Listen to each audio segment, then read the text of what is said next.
Yes, folks, the royals seem to have lost the plot, or at least Harry and Meghan have. But there's something else going on here that should be obvious to all of us. We're now witnessing a shift in the royals from conservative leaning to far-left wokeness in 3 generations. Now, most people of the Queen and Duke's generation were conservative leaning, regardless of whether they were left-wing or right-wing. But that all changed with Charles, who is definitely a lefty. And it got worse with Harry, who is nothing more than a woke, better soy boy. And you could see that in the woman he married, the Trump-hating Meghan Markle. And as Piers Morgan says, she is a ruthless social climber and she's milking the royals for everything she can get. And the insipid soy boy is letting her get away with it. Anyway, I'll start this off with some things the Duke of Edinburgh has said in the past. And as far as I'm concerned, anyone who is politically incorrect is usually okay, in my book.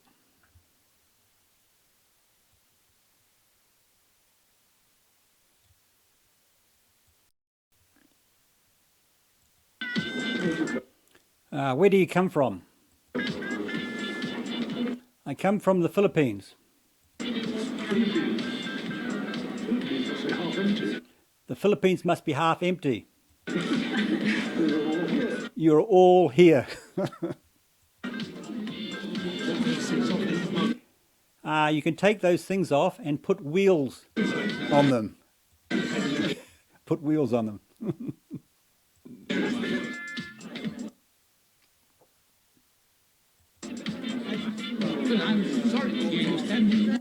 I'm sorry to hear you standing down. Well, I can't stand up much.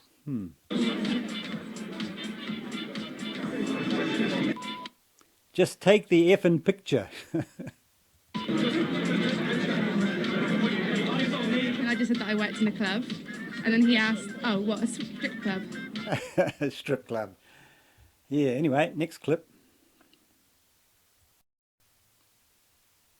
Your son, of course, Prince Charles. But he's still Is young he and any good? vigorous. He's younger than I am, you won't find it out. He may not look it.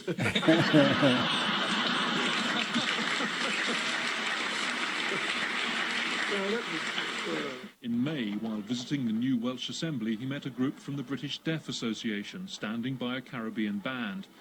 Deaf, if you're near there, no wonder you're deaf, he reportedly said. In China, in the 80s, he famously described Beijing as ghastly and told British students they would all be slitty-eyed if they stayed there much longer.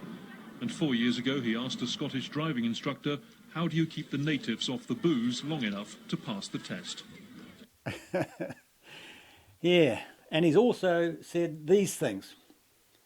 He has said British women can't cook.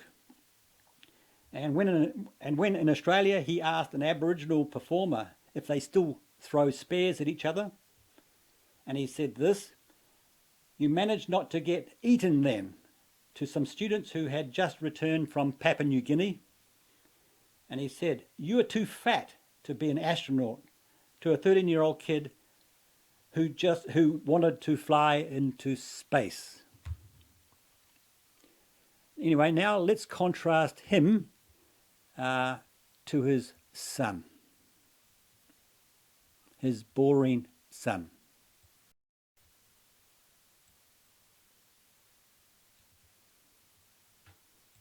Delivering a speech in New Zealand on the state of the environment, the Prince of Wales says the future is bleak. We have, I'm afraid, reached a defining moment in human history, a tipping point at which we still have the ability to change course, but really only in the next 10 years.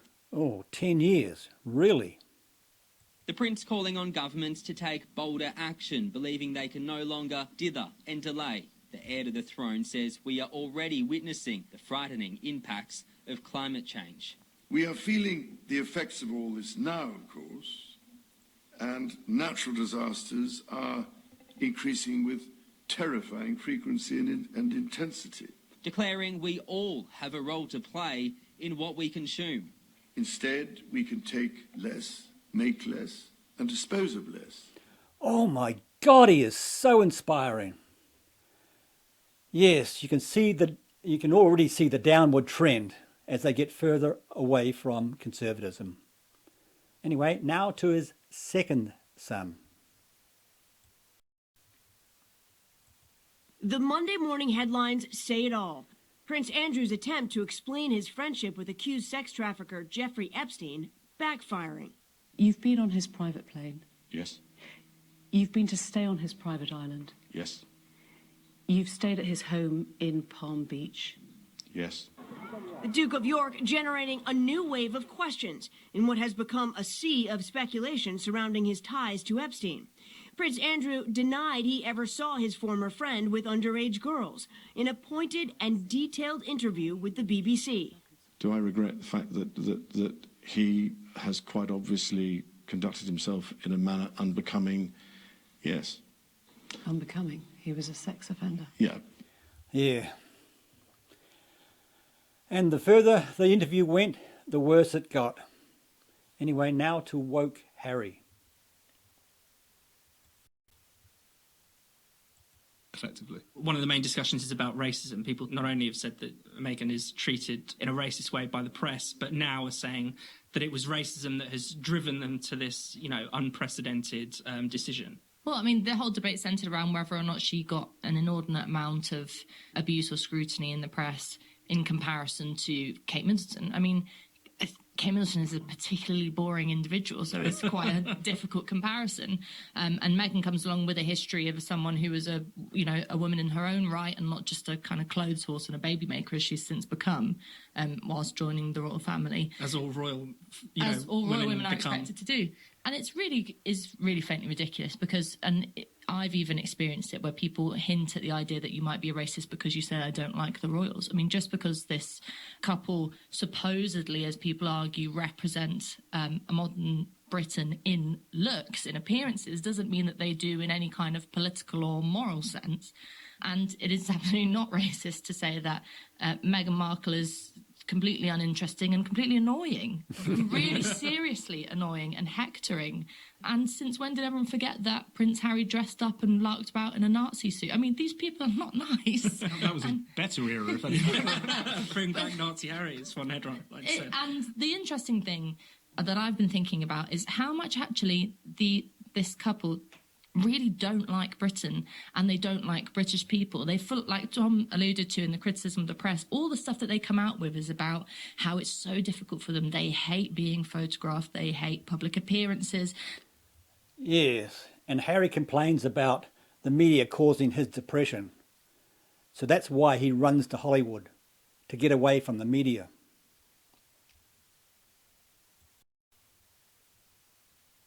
Yes. You know she does voiceovers, right?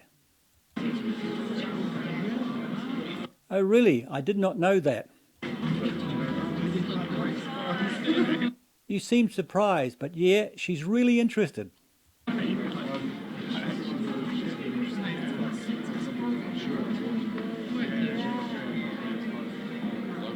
We'd love to try. Prince Harry appears to tout Meghan's voiceover services to Disney CEO Bob Iger. Yes, Harry is just a fake. Anyway, now to Tucker Carlson on this. This on top of just trying to be a new mom or trying to be a newlywed, it's, yeah, well, I guess, and also thank you for asking, because not many people have asked if I'm okay. Oh, hear that? That Meghan Markle lady lives in a vast estate with servants to cater to all of her needs, but there's a tragedy. Not enough members of the press ask how she is. Narcissism on parade. Exactly. Anyway, I'll just fast forward a bit.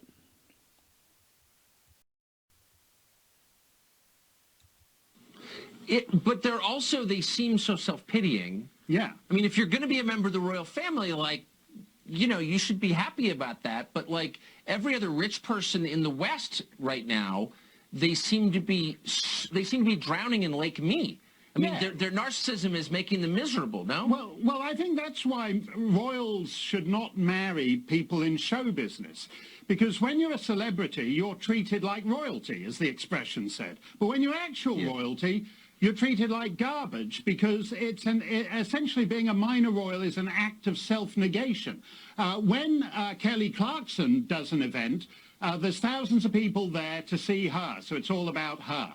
When a minor royal duchess goes to a hospital in New Zealand, it's about the sick kids and how solicitous she is of the sick kids. And so it's not really, I think Prince Harry was great at that, actually spectacular at it in the years between returning from Afghanistan and marrying Meghan. And now just wanting to be the Duchess of Woke has actually killed a very promising young prince in the royal family. I wouldn't exactly say promising. Well, can I ask you really quick about that? So all the attention is on his American wife. Yeah. But he seems to have chosen on purpose, like a path that's going to lead to unhappiness for certain. Yeah, it certainly is. This will end in divorce. What is wrong with this kid? I think he's a sincere question. I think he's a deeply unhappy guy. I think they had 7 weeks in British Columbia in which they were trying to work this out. They flew back to London, went to Canada House, hung out with the Canadian High Commissioner. I won't bother explaining what those are for Americans. And then she flies straight back to Canada. Basically, she is someone who has had no contact with most members of her own family, and she's managed to do the same to Prince Harry with respect to his family. That is rather sad. Yes, it certainly is. This woman is dangerous.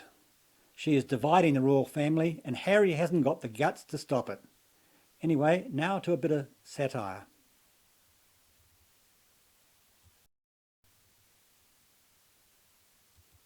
If you want to off, if that's what you want, then off. Good for you, but either off or don't. But before you off, can we have our money back, please? Come on, hand it over. Don't get the taxpayer to pay millions to do up your house and pay for your wedding cake and then decide to off. What? He didn't ask to be born into the royal family. That is no argument at all, Tim. All right, do you know how many people on this planet are born into abject poverty each day? They didn't choose that either. And they don't have the option of, what, we don't have any money. Well, let's just move to Canada and start afresh. Most poor people don't have Michelle Obama on speed dial to offer support and advice. Most poor people have to get the on with it. Yeah, exactly.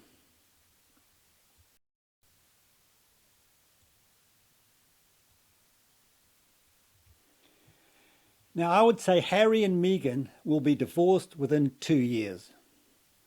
But that is what happens when people move away from conservatism and enter the make-believe la-la world of progressive wokeness.